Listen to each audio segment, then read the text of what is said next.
Alors, dans l'actualité de ce lundi du 2 décembre, déjà le 2 décembre aujourd'hui, donc ce qu'on peut retrouver dans l'actualité, bien d'abord, le mercredi 20 novembre dernier, c'est plus de 330 décideurs, quand même, c'est beaucoup de monde, là, gestionnaires, professionnels et intervenants qui prenaient part à un colloque sur le thème du développement global des enfants 0 à 12 ans. Je trouve ça intéressant parce que les participants provenaient notamment du Centre intégré de santé et de services sociaux de Chaudière-Appalaches, le CI3S, du réseau des services de garde éducatifs, des centres de services scolaires, des écoles, des municipalités et des organismes communautaires de la Chaudière-Appalaches. Donc, ça veut dire que tout ce monde-là, là, ben, ça englobe toute notre communauté.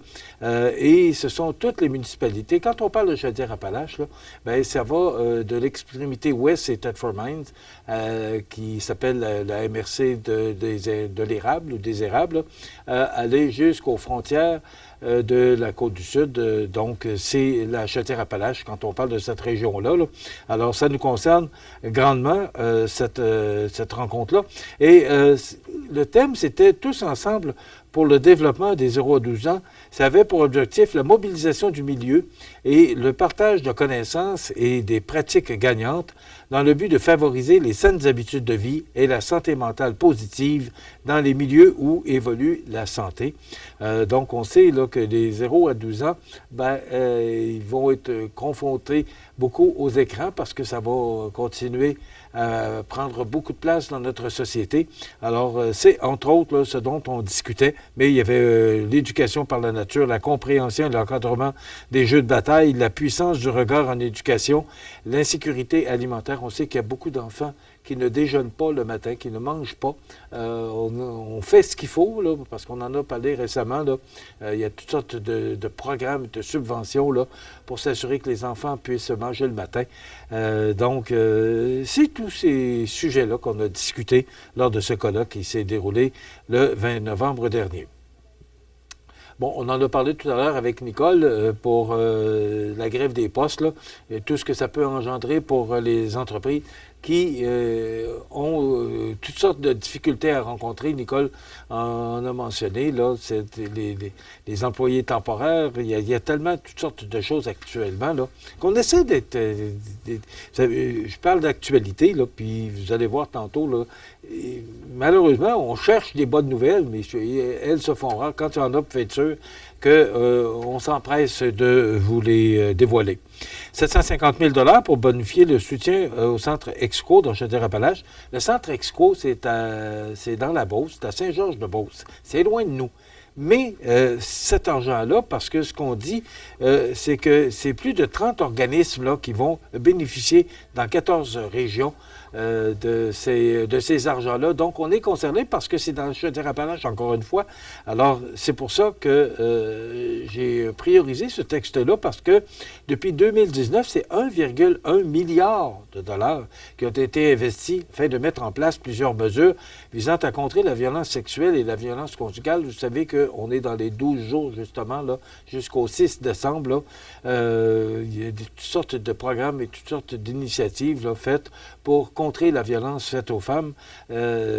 Donc, ça fait partie de cette annonce-là, de cette période-là, qui s'étale du 25 novembre jusqu'au 6 décembre, qui est, rappelons-le, là, on se rappellera de cette tuerie qui avait coûté la vie à 14 femmes à la Polytechnique de Montréal.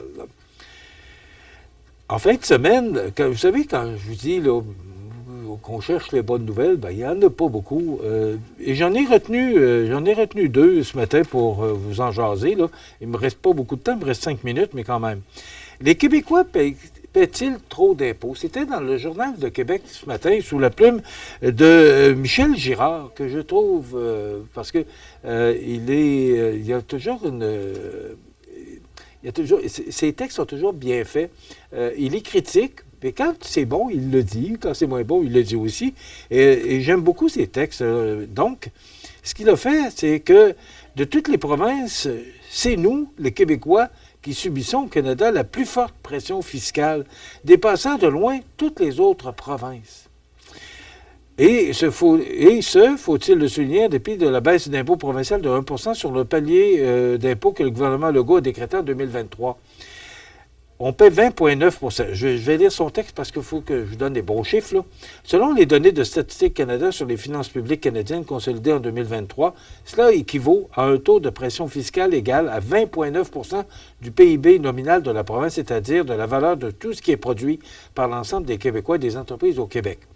Alors, sommes-nous plus imposés que l'Ontario? À titre de comparaison, nous surpassons l'Ontario de 4,1. Le gouvernement ontarien, ses municipalités prélèvent en impôts et taxes l'équivalent de 16,8 % du PIB de l'Ontario. Et avec les autres provinces, en Colombie-Britannique, 15,4 %, donc ils paient moins 5,5 que nous. En Alberta, 9,5, c'est 11,4 de moins que nous.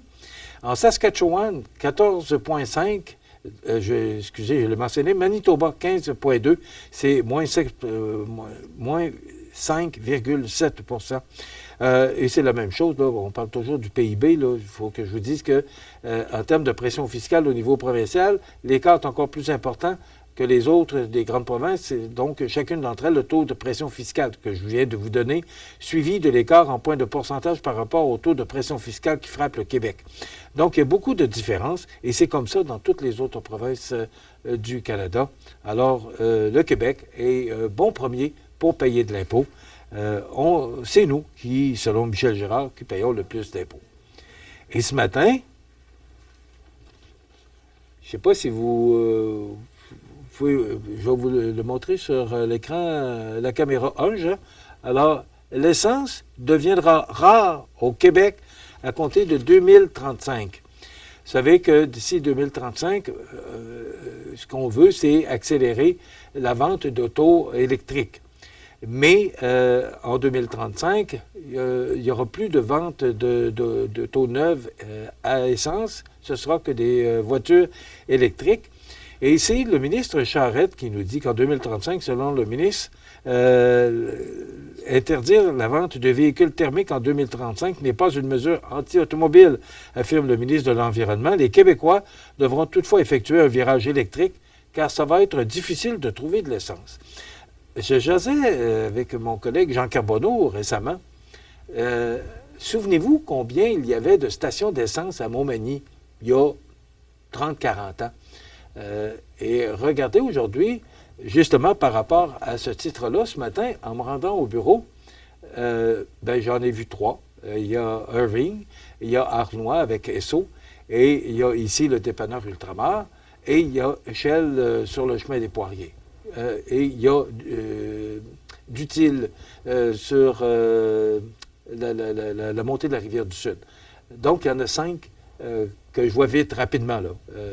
Et j'en vois pas d'autres, il n'y en a pas d'autres, en tout cas rapidement. Mais quand même. Et souvenez-vous, là, donc, il y a le dépanneur voisin, c'est vrai, dans la montée de la rivière du Sud. Donc, il y en a 6. Rapidement, on fait le tour, là, juste pour comparer, puis essayer de penser, vous imaginez. Il y en avait même sur la rue Saint-Jean-Baptiste dans le temps.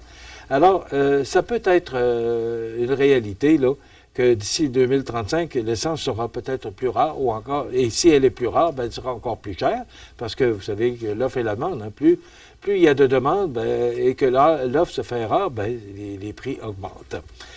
C'est la réalité de ce qu'on vit et ce qu'on va vivre au cours des prochaines années. Demain, on aura notre chronique chasse et pêche avec Nicolas Turcotte de Bouffard Sport et on aura en entrevue une personne qui viendra nous parler du Collège Jésus-Marie dans Bellechasse. Donc, ça complète. Je vous souhaite une bonne journée. À demain.